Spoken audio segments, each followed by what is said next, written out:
सत्यों जय गुरुदेवाय नमः। सत्यों जय गुरुदेवाय नमः।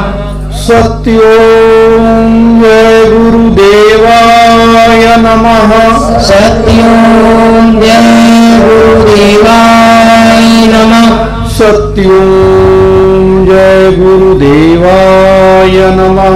सत्यों जय गुरुदेवाय नमः।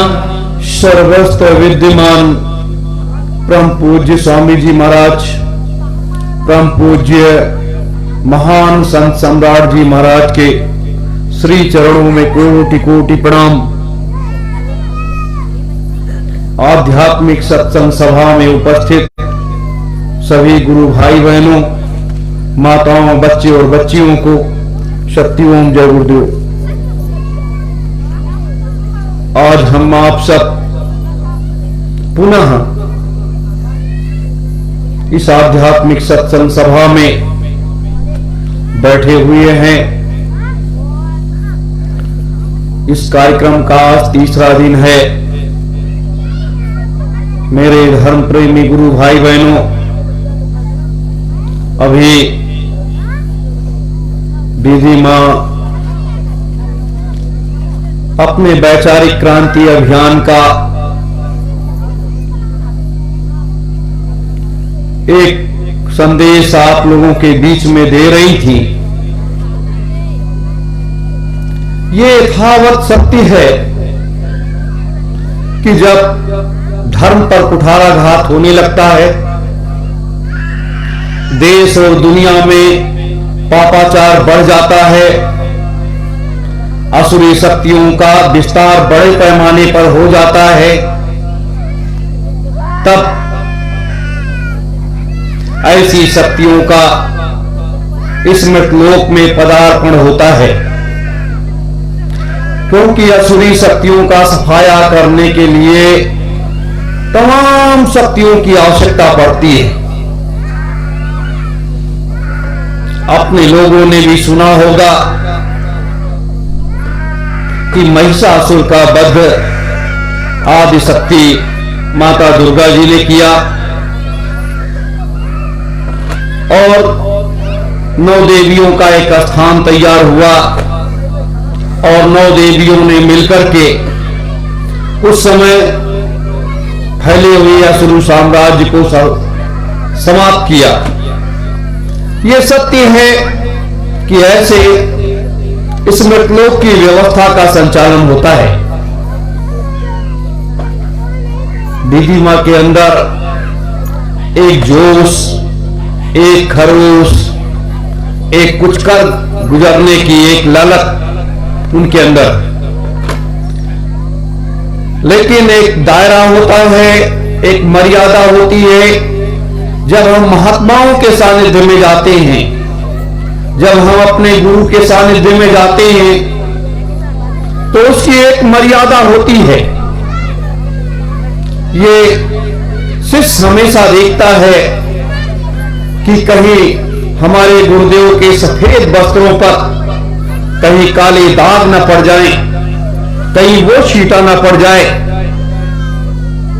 जिससे हमारे गुरु के पर कोई ऐसा आरोप न लग जाए। ये प्रथम मर्यादा होती है और उसी मर्यादा का बहुत बड़ा ध्यान ऐसी शक्तियां बराबर करती रहती हैं। वो इसलिए करती रहती हैं कि सब कुछ पास में होते हुए उस कर्तव्य पथ के उस रास्ते पर नहीं चलती हैं, क्योंकि वहां पर सामने गुरु खड़ा होता है। सत्य असत्य का फैसला वो करता है, न्याय के तराजू पर वो तौलता है कि अभी तो ये पाप का घड़ा भरा नहीं, और उसके पहले अगर ये घड़ा फूट जाएगा तो फिर काफी समय लग जाएगा। जो इंतजार अभी तक किया गया है वो व्यर्थ चला जाएगा। मेरे धर्म प्रेमी गुरु भाई बहनों, यही फर्क होता है क्रांति के उस स्वर में और आध्यात्म के उस स्वर में। यह फर्क होता है कि अध्यात्म का स्वर ज्ञान, भक्ति, शक्ति और वैराग्य का होता है। आत्मा परमात्मा के मिलन का वो रास्ता होता है। क्रांति का स्वर वह होता है जो इस धर्म के ऊपर जब कुठाराघात होने लगता है, धर्म पर अत्याचार होने लगता है, इस मृतलोक में निरीह प्राणियों पर, निरीह पशुओं पर जब अत्याचार होने लगता है, तब क्रांति का स्वर उठता है और उसकी लौ बहुत तेज होती है। और जब उसकी लौ तेज होने लगती है तो वो एक दिशा मोड़ देती है। मेरे धर्म प्रेमी गुरु भाई बहनों, यही शाश्वत सत्य है। आज वर्तमान में अगर देखा जाए तो दीदी मां के अंदर जलती हुई वो आग,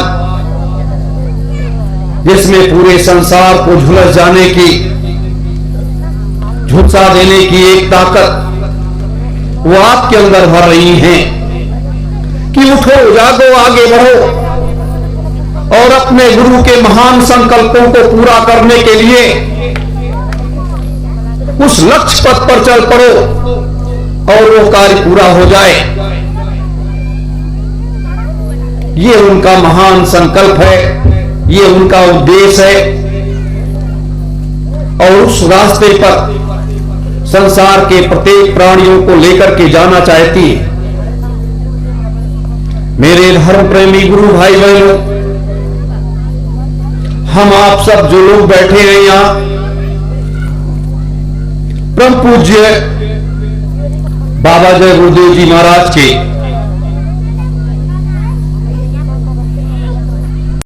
बच्चे और बच्चियां हैं। बहुत से लोग ऐसे हैं जिन्होंने नामदान नहीं लिया है, लेकिन वो महात्माओं की परंपराओं मर्यादा को जानते हैं।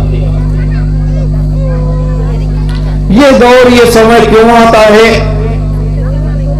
मैंने परसों भी बताया था, कल भी बताया था। शक्तियों का जहां भंडार होता है, जहां इस मृतलोक में आने का एक उद्देश्य होता है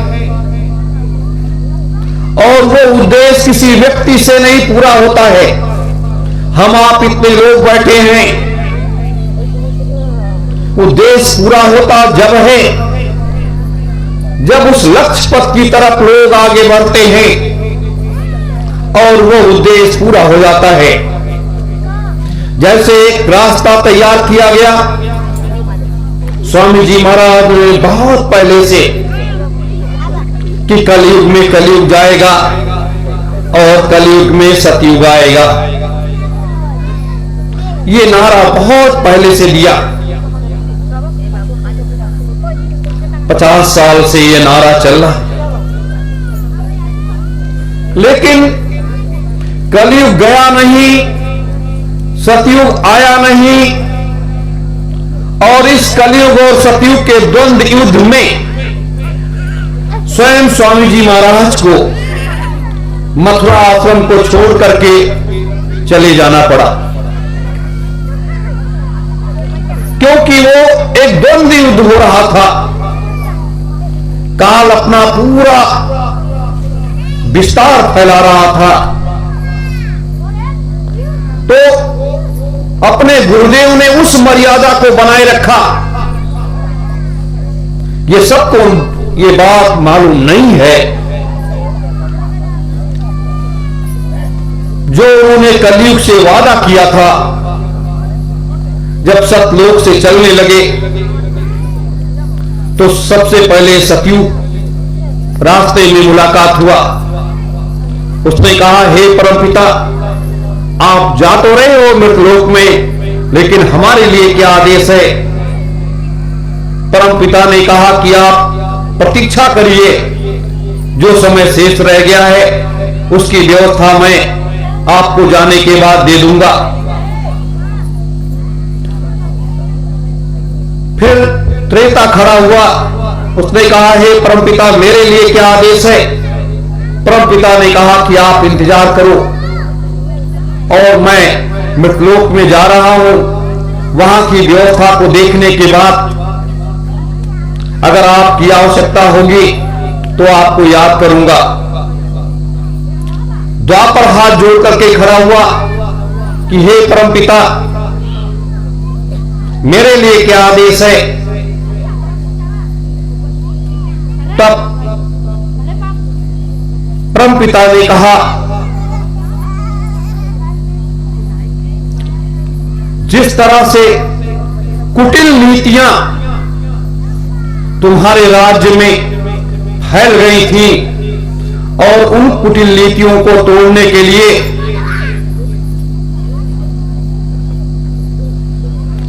कृष्ण के रूप में भेज करके उसको समाप्त किया गया था, उससे कई हजार गुना कुटिल नीति जिस युग को बदलने के लिए मैं जा रहा हूं वहां पर प्रयोग होगा, तो उसका एक अंश तुम्हारी आवश्यकता पड़ेगी और मैं तुमको बुलाऊंगा। वो एक अंश क्या था? कलियुग जब खड़ा हुआ कि हे परमपिता, आप मेरे राज्य में जा तो रहे हो, लेकिन वहां पर आप क्या करोगे? परमपिता ने कहा, हे कलियुग, मैं इसलिए जा रहा हूं देखने के लिए कि तुम्हारे राज्य में कितनी अच्छाइयां हैं, कितनी बुराइयां हैं, इसलिए मैं जा रहा हूं। कलियुग ने कहा, हे परमपिता, हमारी एक प्रार्थना है, अगर आप स्वीकार करने का वचन दें तो मैं कहूं। परमपिता ने कहा कि आप जो भी कहोगे मैं वचन देता हूं कि तुम्हारी बात मैं स्वीकार करूंगा। कलियुग ने कहा, हे परमपिता, आप मृतलोक में स्वेच्छा से जाइए, लेकिन वहां जाने के बाद आप कोई भी चमत्कार नहीं दिखाइएगा, कोई किसी प्रकार का कोई चमत्कार आप मत दिखाइएगा और ऐसा कोई रास्ता नहीं तैयार करिएगा जिससे मृतलोक की सारी जीवात्माएं आपके पास इकट्ठा हो जाएं। परमपिता वचनबद्ध थे और उन्होंने तथास्तु कह दिया कि मैं ऐसा कोई चमत्कार नहीं दिखाऊंगा, मैं ऐसा कोई कार्य नहीं करूंगा जिससे मृतलोक की सारी जीवात्माएं सतलोक को चली जाएं, लेकिन मैं वहां पर जाने के बाद अथक मेहनत करूंगा, सभी जीवात्माओं को रास्ता दिखाऊंगा और एक अच्छे सन्मार्ग के ले चलने के लिए प्रयास करूंगा। ये बात सत्पुरुष ने कलियुग से वादा करके इस मृतलोक में आ गए। आने के बाद जो ये सारी व्यवस्था चली, 60 वर्षों का वो राज रहस्य सामने आया, तो एक द्वापर का वो कुटिल नीति, कुटिल योजना जो उसकी जरूरत थी, परमपूज्य स्वामी जी महाराज ने कहा था मैं तुमको बुला लूंगा, तो वो द्वापर की कुटिल नीति वो अपने मथुरा आश्रम में उसे लागू की गई। यह आज मैं पहली बार बता रहा हूं, मैंने कहीं इसे नहीं बताया। उसको इसलिए लागू की गई कि सतयुग लाने की जो व्यवस्था थी, जो योजना थी, वो मथुरा आश्रम से आरंभ नहीं हो सकती थी, उसका कारण क्या था? जनरेटर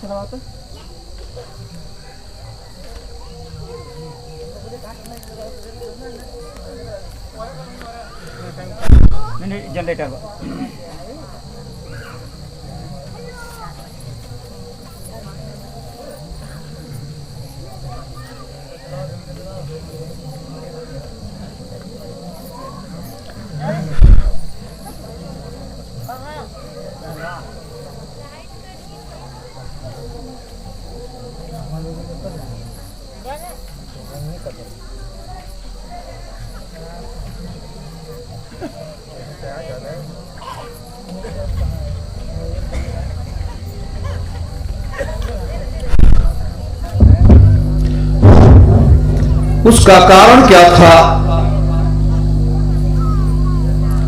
जो ये चौथे महायज्ञ की व्यवस्था करनी थी, जब पूज्य गुरुदेव नैमिषारण्य में उस व्यवस्था को करना शुरू कर देते, तो जो आश्रम के प्रमुख जिम्मेदार लोग थे, कलयुग का प्रभाव में वो जकड़ चुके थे, क्योंकि गुरुदेव चमत्कार दिखा नहीं सकते थे, वचनबद्ध थे और उनके ऊपर कलयुग के भार को उतार नहीं सकते थे।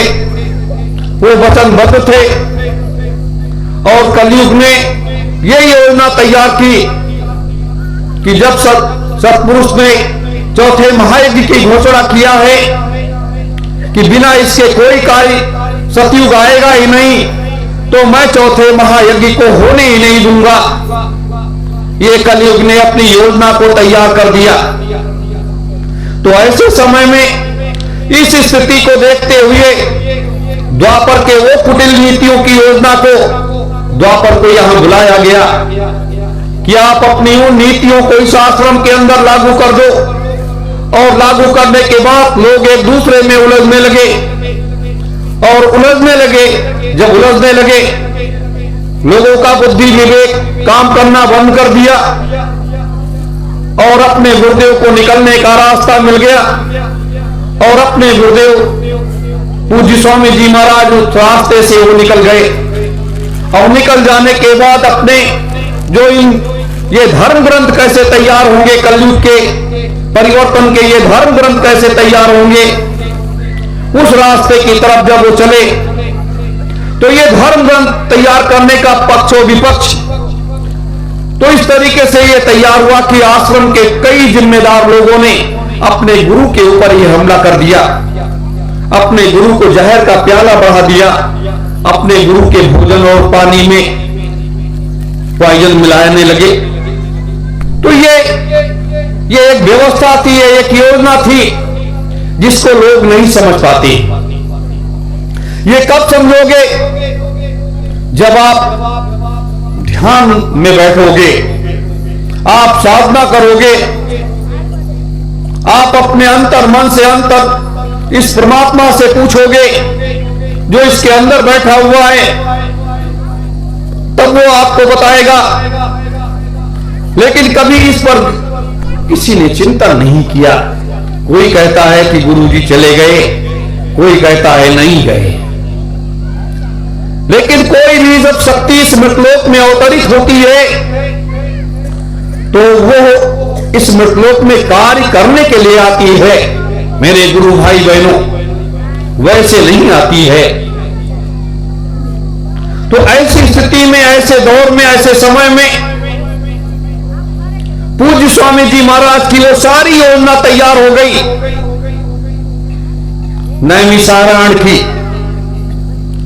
वो तीर्थ स्थल नहीं है, वो कोई व्यवस्था नहीं है। जब इस मृतलोक की संरचना की गई, जब पृथ्वी यहां पर उतारी गई, तो एक जगह ऐसी व्यवस्था की गई कि जहां पर आगे चल करके ये कार्य किया जा सकता था, और उसको, उस स्थान को तपोभूमि के नाम से जाना गया।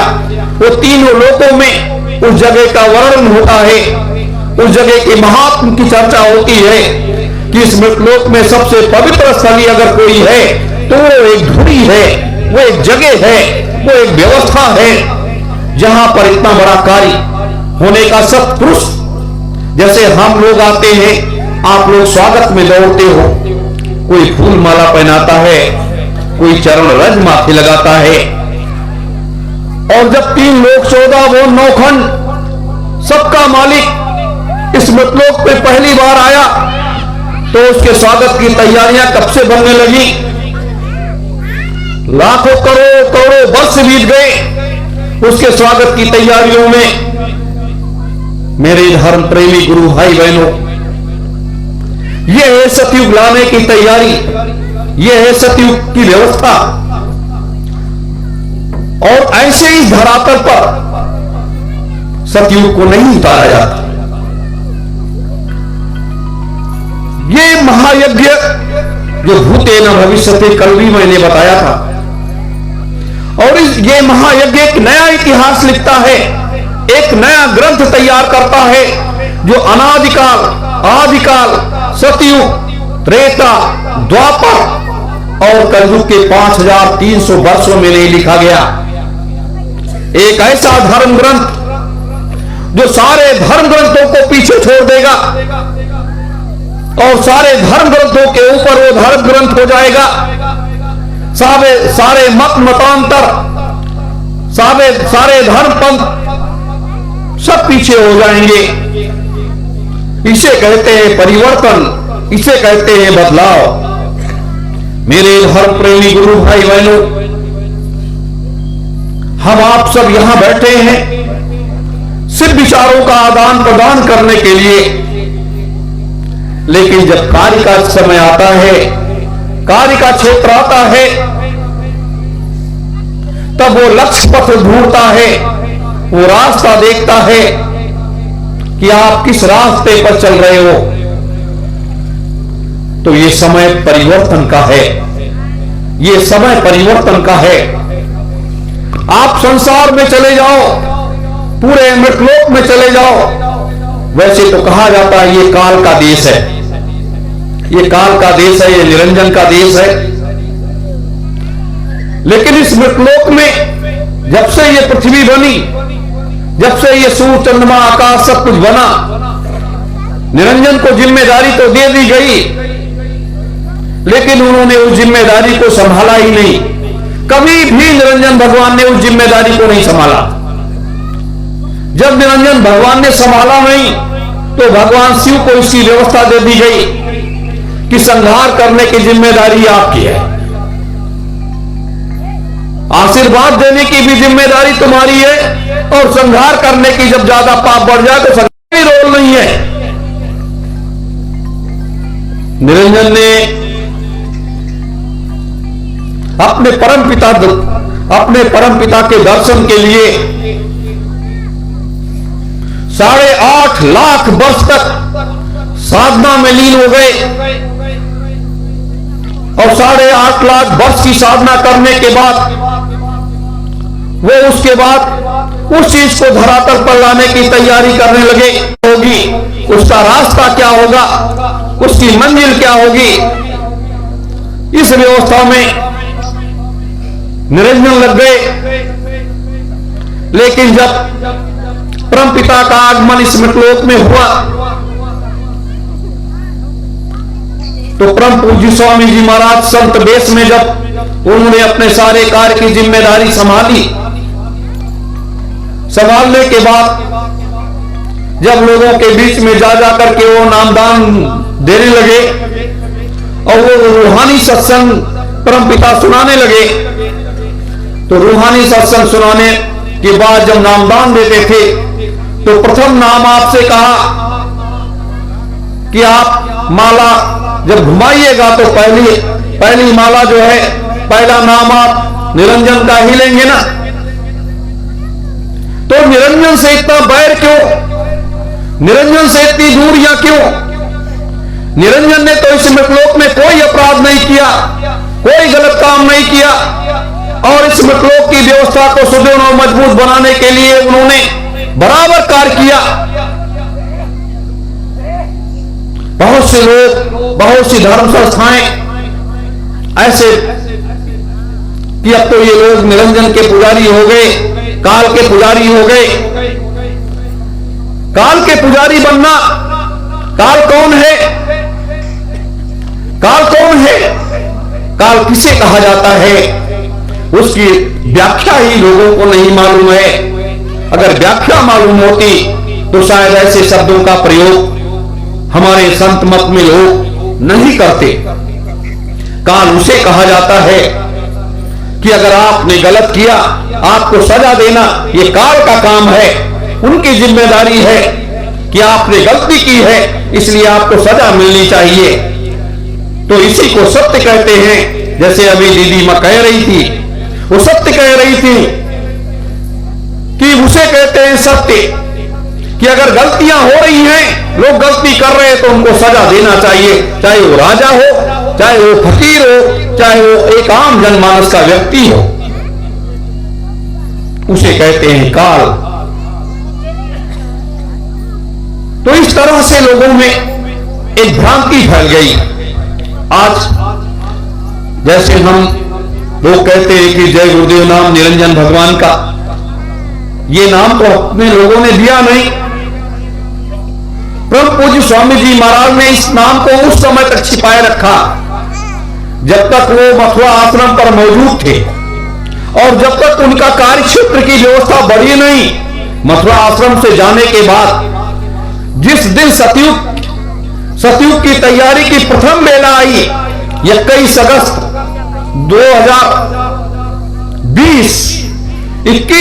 2020 को ये प्रथम शब्द का उदय हुआ। उन्होंने जो पोटली उन्होंने बंद कर रखी थी, उन्होंने कहा कि बच्चों, ये नाम तो मैंने पूरे संसार को रटा दिया, लेकिन इस नाम की व्याख्या को मैंने किसी को नहीं बताया, किसी को नहीं बताया। इसलिए नई व्याख्या को बताया कि उस समय तमाम धर्मावलंबी थे, तमाम मत मतांतर के लोग कई तरीके से टिप्पणियां भी कर बैठते और उस रास्ते को मोड़ने का प्रयास करते। लेकिन आज जब आवश्यकता पड़ी तो उस नाम की आवश्यकता, जय गुरुदेव नाम की आवश्यकता क्यों पड़ी, निरंजन की आवश्यकता क्यों पड़ी? निरंजन की आवश्यकता इसलिए पड़ी इस देश में, इस मृतलोक में, कि ब्रह्मा विष्णु महेश ने भी इतनी साधना नहीं की। काली दुर्गा सरस्वती किसी भी देवी ने इतनी साधना नहीं की जितना निरंजन भगवान ने किया। और इस कलिकाल की इस व्यवस्था को, इस मृतलोक में कचरे को साफ करने के लिए तीर और तलवार की जरूरत नहीं है, धनुष और बाण की जरूरत नहीं है, अणु बम, परमाणु बम, कीटाणु बम, हाइड्रोजन बम की जरूरत नहीं है। इस परिवर्तन में आवश्यकता किस चीज की है? आध्यात्मिक शक्ति की आवश्यकता है। आध्यात्मिक शक्ति किसे कहते हैं? वो तो दिखाई देती नहीं, वो तो किसी को नहीं दिखाई देती। जो आपके अंदर है वो तो नहीं दिखाई देता। डॉक्टर कोई बीमारी हो जाए, डॉक्टर ऑपरेशन करता है, तब भी ये जो मंदिर है इसके अंदर, वो डॉक्टर भी नहीं देख पाता कि इसके अंदर क्या है। और इसके नीचे के बाद हमारे ये पेट है जिसमें मल और मूत्र भरे हुए हैं, गंदगी भरी हुई है। इस शरीर को चलाने के लिए जो हम ग्रहण करते हैं वो इसके अंदर भरा हुआ है। तब ऐसी आवश्यकता साधना क्या होती है? जैसे ये आप मोबाइल है, तरंग के माध्यम से कोई आपको फोन मिलाता है, कहीं भी हो आपके पास वो आवाज पहुंच जाती है, आपकी घंटी बजती है और आप उसे उठा लेते हो, बात करते हो। वो व्यक्ति आपके पास तो मौजूद है नहीं, सिर्फ हाथ में आपके मोबाइल है। उसी तरीके से ये साधना की शक्ति जो होती है वो कहां व्यक्ति के पास इकट्ठा होती जानते हो? जो व्यक्ति साधना करता है, अपने कुंडली को जागृत कर लेता है और वो सारी शक्ति उसके अंदर, यहां पर एक रिमोट लगा हुआ है जिसे हम कहते हैं पेन ड्राइव। जैसे पेन ड्राइव में सारी चीजें भर लेते हैं और वो इतनी बड़ी पेन ड्राइव में बहुत सी चीजें आ जाती हैं, इतनी बड़ी पेन ड्राइव में उसी तरीके से ये तीसरे नेत्र जो ज्योति है, जो ज्योति जलती है, इसके चारों तरफ एक रोल है और उस रोल में सारे ब्रह्मांड की सारी चीजें इसके अंदर समाहित हो जाती हैं, सारी शक्तियां समाहित हो जाती हैं। और जब व्यक्ति साधना करने लगता है तो उसकी शक्ति यहां पर आकर के समाहित होने लगती है। और जब ये फुल हो जाती है, मेमोरी फुल हो जाती है, तो उसका तीसरा नेत्र खुल जाता है और कहा जाता है कि ये दोनों आंख जो है ये वायु रूपी संसार को देखने के लिए है, आत्मा रूपी ज्ञान को देखने के लिए, देवी देवताओं को देखने के लिए, ब्रह्मा विष्णु महेश को देखने के लिए, 3 लोक 14 भुवन 9 खंडों में जाने के लिए ये तीसरे आंख की आवश्यकता पड़ती है। और ये आपने खोल लिया, कहां जाना है, आप बैठ गए, आपकी जीवात्मा निकल गई, आप चले गए और फिर वहां दर्शन मेला करके फिर वापस चले आए, ये उसे कहते हैं। मेरे धर्म प्रेमी गुरु भाई बहनों, तो ये जब आपके पास हो जाती है तो एक पावर मिल जाता है आपको पास, आपके पास शक्ति मिल जाती है। और इस शक्ति से के बल से आप इस पूरे ब्रह्मांड को समाप्त कर सकते हो। अगर आप चाहे, एक व्यक्ति अगर चाहे ले तो पूरे संसार को जला करके वो खाक कर सकता है और पूरे संसार को वो सुधार सकता है और पूरे संसार में अमन चैन ला सकता है। ये पावर होता है जिसे कहते हैं अध्यात्म, जिसे कहते हैं साधना का वो तपोबल। तो ये तपोबल ये ऋषि मुनियों के पास होता है, महात्माओं के पास होता है, योगियों के पास होता है और देवियों के पास होता है। सबके पास ये चीजें नहीं होती हैं मेरे धर्म प्रेमी गुरु भाई बहनों। लेकिन इस मृतलोक की मर्यादा है, उस मर्यादा में बंध करके और परमपिता की मर्यादा में बंध करके, एक परमपिता की अगर मर्यादा ना हो तो लोग इस मृतलोक में ऐसे ऐसे लोग हैं जो इसको सेकंडों में पूरे संसार को सुधार सकते हैं, पूरे संसार में अमन चैन ला सकते हैं। उनको देर नहीं लगेगा लाने में। लेकिन ये धर्म ग्रंथ कैसे तैयार होंगे, हमारी आने वाली पीढ़ियां इसको याद कैसे करेंगी कि कितने संघर्षों के बाद, कितनी त्याग और तपस्या करने के बाद तब ये मृतलोक के धरातल पर सतयुग का राज उतार मिला था और संतों का युग लाया गया था। ये हमारे धर्म ग्रंथ, तो हम आप उसके एक छोटे छोटे पात्र हैं, हम आप उसके एक छोटे छोटे पात्र हैं मेरे धर्म प्रेमी गुरु भाई बहनों। इसीलिए लोग महात्माओं के सानिध्य में जाते हैं। और जो लोग निरंजन का विरोध करते हैं कि ये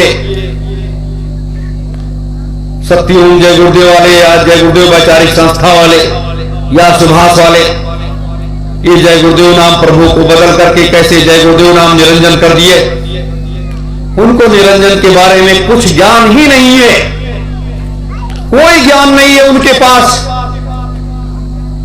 अगर ज्ञान होता तो शायद ऐसी टिप्पणियां वो लोग ना करते। इसीलिए निरंजन की आवश्यकता है इस मृतलोक में, इस कलिकाल की इस अंतिम बेला में।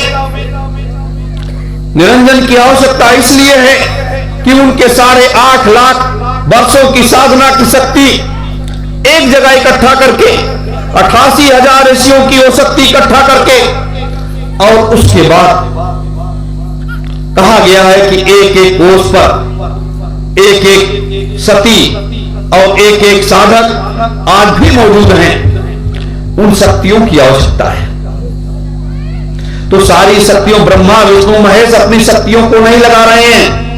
और अगर ब्रह्मा विष्णु महेश, जब भगवान विष्णु को यहां भेजा गया इस मृतलोक में, तो उन्होंने अपनी शक्ति को कभी क्षीण नहीं किया। उन्होंने सिर्फ महात्माओं का आशीर्वाद लिया, महात्माओं की शक्ति को इकट्ठा किया और देवियों की शक्ति को इकट्ठा किया, और इकट्ठा करने के बाद उनसे उन्होंने परिवर्तन कर दिया, व्यवस्था बदल दी और अपने पास उसे इसलिए बचा करके रखा कि कहीं हमारा साम्राज्य न छिन जाए, कहीं हमारी ये पदवी न चली जाए। इसलिए हमेशा उसको उन्होंने बचा करके रखा है। मेरे धर्म प्रेमी गुरु भाई बहनों, ये बड़ा धर्म का ये क्षेत्र है और अध्यात्म में कितना बड़ा गूढ़ रहस्य है, जिसके दर पर दर खोलते चले जाइए। और ये अथाह समुद्र है, ये कभी खत्म होने वाली चीज नहीं है।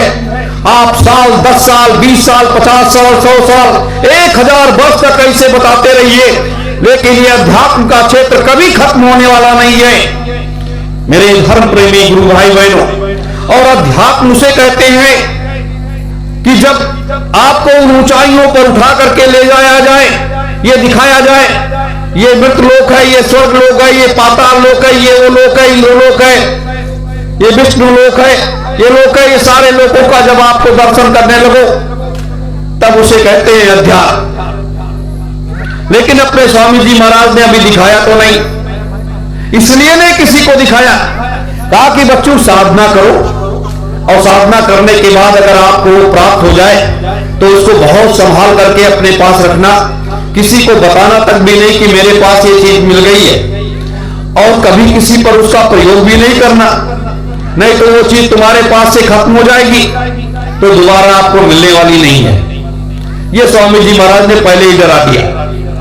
इसलिए डरा दिया कि जब आप देखने लगोगे, जानने लगोगे और दूसरे को बताने लगोगे तो आपके अंदर एक अहम आएगा और आप चमत्कार दिखाने लगोगे, किसी का नुकसान करने लगोगे, किसी का फायदा करने लगोगे, तो ये मृतलोक की मर्यादा भंग हो जाएगी। तो मृतलोक की मर्यादा भी भंग ना होने पाए और ये सारा कार्य भी हो जाए, तो ये सारी व्यवस्था है। तो ऐसे दौर में, ऐसे समय में ये सतयुग आने की तैयारी का ये व्यवस्था की गई कि इतनी सारी शक्तियों को इकट्ठा करने के बाद, और परमपिता भी अपनी शक्ति को नहीं दे रहा है, यह भी समझिए। अगर परमपिता सत्पुरुष अगर अपनी शक्ति को यहां पर इस मृतलोक की व्यवस्था में लगा देंगे तो ये सतलोक की मर्यादा भंग हो जाएगी और सारे ब्रह्मांड में अव्यवस्था फैल जाएगी। इसलिए इन शक्तियों की आवश्यकता पड़ती है। इसीलिए 3000 जो महात्मा सिद्धाश्रम ज्ञानगंज में बैठे हैं, इसीलिए उनके पास भी सत्पुरुष को जाना पड़ा और जाकर के वहां से कि ये जितनी भी शक्तियां इनको ला करके इनसे सारा काम कर दिया जाए, सारी व्यवस्था कर दिया जाए। मेरे धर्म प्रेमी गुरु भाई बहनों, हमें तो पद पद की आवश्यकता है, एक एक व्यक्ति की आवश्यकता है, और जिसके अंदर ये सारी शक्तियां समाहित हैं उन सबको इकट्ठा करके एक व्यवस्था को बनाना है। इसीलिए अपने गुरुदेव ने एक ऐसा महामंत्र दे दिया कि जब हम आप सुबह शाम या जब हफ्ते में एक दिन बृहस्पतिवार को बैठ करके और सत्योम जय गुरुदेवाय नमः का जब जाप करते हैं और ये शब्द इस ब्रह्मांड में गूंजने लगता है, और जैसे ब्रह्मांड में गूंजता है तो ब्रह्मांड में ये इकट्ठा होने लगता है, और इकट्ठा होने के बाद ये हमारे युग परिवर्तन सतयुग स्थापना महायज्ञ में ये सारा काम आएगा। ये सारी इसकी इन शक्तियों की भी आवश्यकता, ये मानव कल्याण के लिए भी है, समाज के कल्याण के लिए भी है, देश के कल्याण के लिए है, लेकिन ये महायज्ञ की व्यवस्था में बहुत बड़ी अहम भूमिका निभाएगा। और शक्ति की बात बताएं आपको, द्वापर में जब भगवान कृष्ण का जन्म हुआ तो राधा का भी जन्म हुआ, राधा का भी जन्म हुआ था। लोग कहते हैं कि कृष्ण और राधा में बड़ा प्रेम था। प्रेम किसे कहते हैं? प्रेम के रूप अनेक होते हैं। प्रेम के रूप अनेक इसलिए होते हैं कि राधा कृष्ण में जो प्रेम था वो जब मिलते थे तो वो परिवर्तन की चर्चा करते थे कि ये संसार की व्यवस्था को कैसे बदलोगे, क्या करोगे, उसकी योजना क्या होगी। तो कृष्ण उनको समझाते थे कि राधा तुम अपनी शक्ति को मुझे दे दो, जो तुम्हारे पास पावर है। और देवियों में क्या होता है कि ममत्व का भाव होता है, ममत्व का जो भाव होता है वो देवियां कर गुजरती हैं। और राधा जो एक शक्ति के रूप में इस मृतलोक में अवतरित हुई थी, वो सिर्फ कृष्ण को संभालने के लिए आई थी कि कृष्ण की संभाल कैसे की जाएगी। नहीं तो इनके चारों तरफ असुरी प्रवृत्ति के लोग जो लगे हुए हैं, कहीं ऐसा तो नहीं कि शक्ति को ही समाप्त कर दे। तो राधा को लगाया गया। राधा जो साधना करती थी वो तो उसके पास अपार शक्ति थी पहले से, लेकिन जो साधना करती थी, साधना करने के बाद वो अपनी शक्ति यहां से नहीं ट्रांसफर करती थी। हमारे देवियों में एक भाव है, देवियों में, हमारे देवियों के जो वक्षस्थल हैं, वक्षस्थल में एक मां का भाव होता है। मां के गर्भ से जब बच्चा जन्म लेता है तो मां के स्तनपान करके वो बड़ा होता है, तो अपनी शक्तियों को राधा अपने वक्षस्थल से, दोनों वक्षस्थल से वो ट्रांसफर किया करती थी और कृष्ण के वो मुख में जाकर के समाहित होने लगती थी, जिसे हम अमृत कहते हैं। मां का दूध एक अमृत होता है, इस तरीके से वो करती थी और कृष्ण को हर तरीके से सहयोग देती थी। लेकिन कृष्ण का किसी प्रकार का कोई वैसा संबंध नहीं था। वो एक मां और पुत्र का एक ऐसा अटूट संबंध था कि वो एक शक्ति थी, वो एक व्यवस्था थी कि कृष्ण को संभाल के लिए उसको उतारा गया था। मेरे धर्म प्रेमी गुरु भाई बहनों, और उसकी तरफ दूसरी शक्ति क्या थी? सुदामा। सुदामा को इसलिए उतारा गया इस मृतलोक में। सुदामा कौन थे? वो ब्रह्मा जी का दूसरा रूप था सुदामा, और उनको ब्रह्मा जी को इसलिए उतारा गया कि आप इसलिए जाओ कि ये तो विष्णु तो अपनी शक्ति को प्रयोग नहीं करेगा, शक्ति की आवश्यकता है और मृतलोक का एक नियम है। तो उस नियम को देखते हुए आपको क्या करना है कि कठोर तप करो वहां, और कठोर तप करने के बाद रात में 12 बजे आपके पास जितनी भी शक्ति है उसको एक एक करके आप ट्रांसफर करते रहना। तो वो कहां से शक्ति को ट्रांसफर करते थे? वो अपने नेत्रों से, सुदामा अपने नेत्रों से अपनी शक्ति को ट्रांसफर करके भगवान कृष्ण के नेत्रों में उन शक्ति को ट्रांसफर कर देते थे। सुदामा कहां थे? कृष्ण कहां थे? और जब सुदामा जी वहां गए, कृष्ण के उस राजमहल में गए, द्वारिका जब गए, तो वहां पर कुछ दिन इसलिए रुकना पड़ा। कृष्ण उस भेद को जानना चाहते थे, ब्रह्मा के उस भेद को जानना चाहते थे कि हे पिता, ये क्या आप कर रहे हैं? ये क्या कर रहे हैं आप एक दीनहीन बन करके, और इस व्यवस्था के तहत और इस परिवार बच्चों को लेकर के इस तरीके से आप ये सारा काम कर रहे हैं, क्यों कर रहे हैं? तो रात रात में कृष्ण को उन सारे राज रहस्यों को ब्रह्मा जी बताते थे सुदामा के रूप में कि ये मुझे इसलिए करना पड़ा कि सत्पुरुष ने मुझे भेजा है कि जा करके, नहीं तो वो तो गड़बड़ कर देगा। तो इस तरीके से सबकी देख रेख की गई, सबकी व्यवस्था की गई, सबके लिए एक व्यवस्था बनाई गई, सबके लिए एक व्यवस्था बनाई गई। मेरे धर्म प्रेमी गुरु भाई बहनों, ये वो रूहानी आध्यात्मिक सत्संग है। ये इसलिए मैं आपको बता रहा हूं आज इस मध्य प्रदेश की पावन तपोभूमि पर, इस पहाड़ पर बैठ करके, इसलिए आपको बता रहा हूं कि आज ये अपने सत्संग का अंतिम दिन है और आप लोग कुछ ले करके जाओगे, कुछ ज्ञान का, कुछ भक्ति का, कुछ वैराग का, कुछ शक्ति का। तो उसी तरह से जैसे ये सारी व्यवस्थाएं की गई, ये तो बहुत बड़ा विषय है, ये कभी खत्म होने वाला नहीं है। आप लोग जब आओगे नैमिषारण्य में 5 दिन का कार्यक्रम है, तो वहां बड़े विस्तार से आपको सुनने को मिलेगा।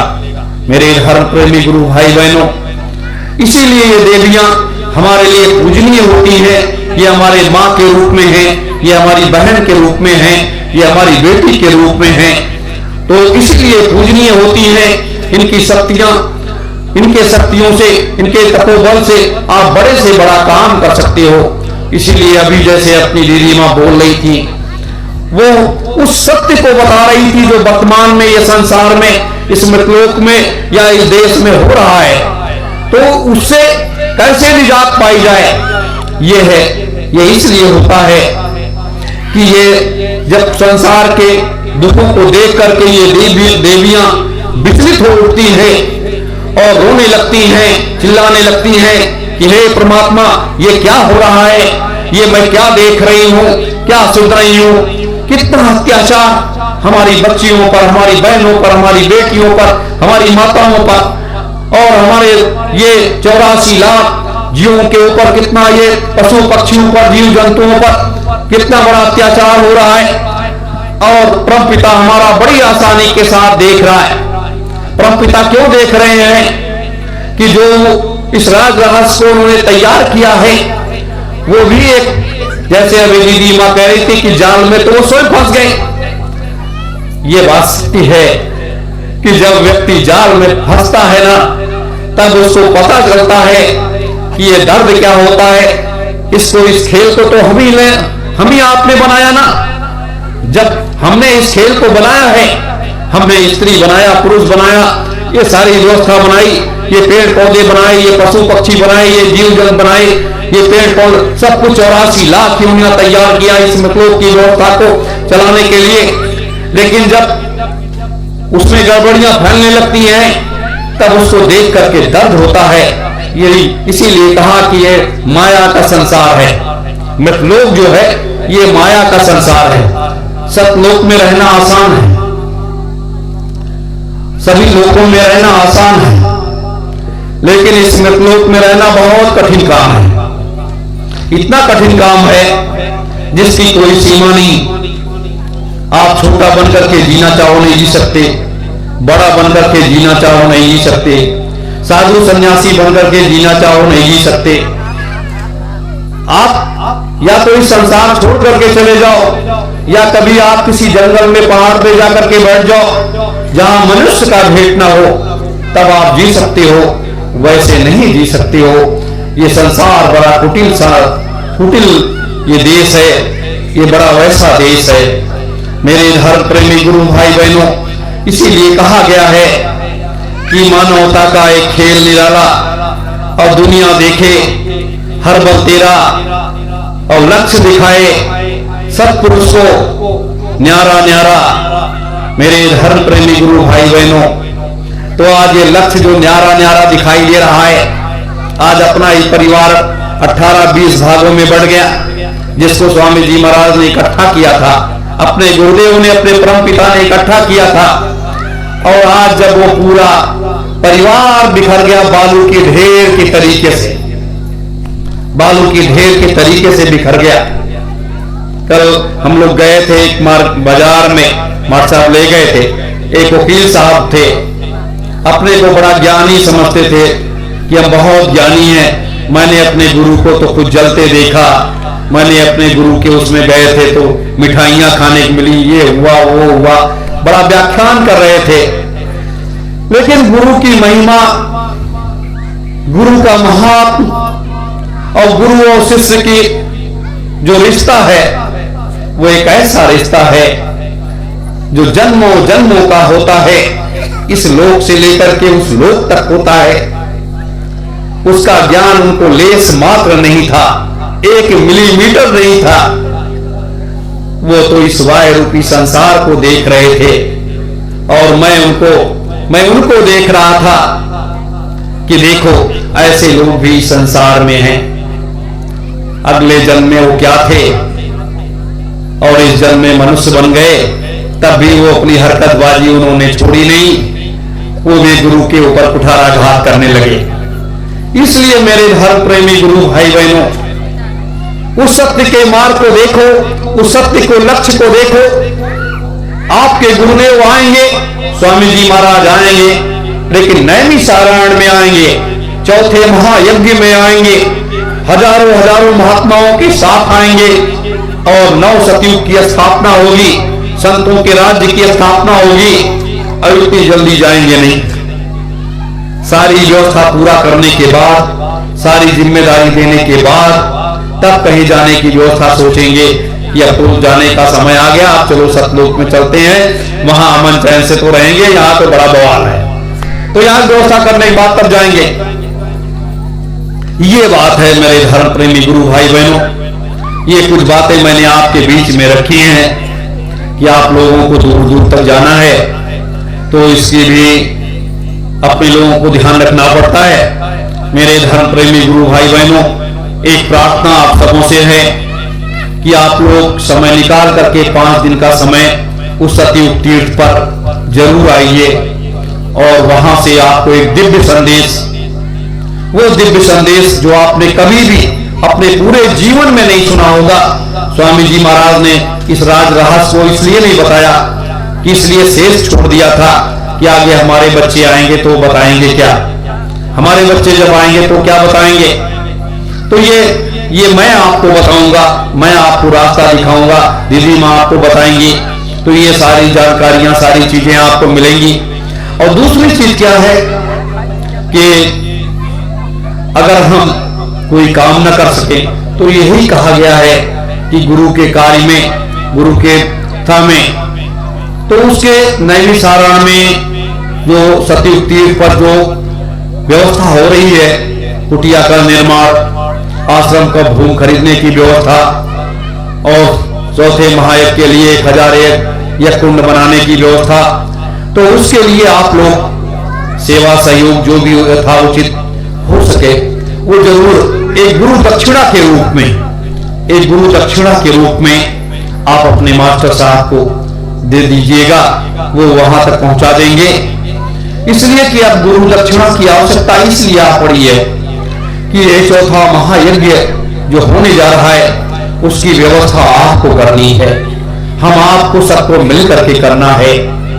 देखिए, धर्म के क्षेत्र में चाहे जितनी शक्ति जिसके पास हो, अगर आप उस चमत्कार को दिखाने लगो कि जमीन पर ऐसे हाथ पटको और इस जमीन पर गड़ा हुआ धन निकाल लो, तो एक जगह करोगे, 2 जगह करोगे, 4 जगह करोगे तो लोग आपके पीछे लग जाएंगे। तो पीछे लगने के, वो लगाने की आवश्यकता नहीं है, क्योंकि भीड़ से परिवर्तन नहीं होता, बदलाव नहीं होता।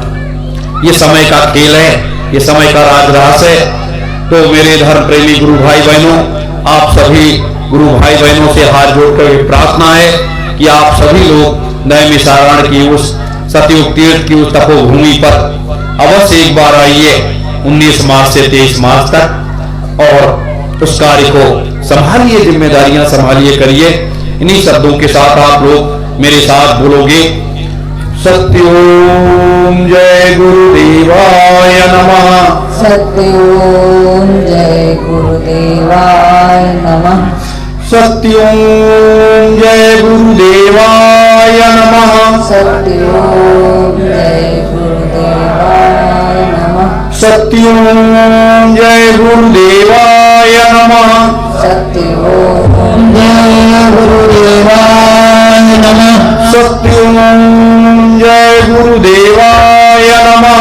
सत्योम जय गुरुदेवाय नमः। सत्योम जय गुरुदेवाय नमः। सत्योम जय गुरुदेवाय नमः। सत्योम जय गुरुदेवाय नमः। सत्योम जय गुरुदेवाय नमः। सत्योम जय गुरुदेवाय नमः। सत्योम जय गुरुदेवाय नमः। आप सभी गुरु भाई बहनों को, माताओं, बच्चे बच्चियों को सादर सत्योम जय गुरुदेव।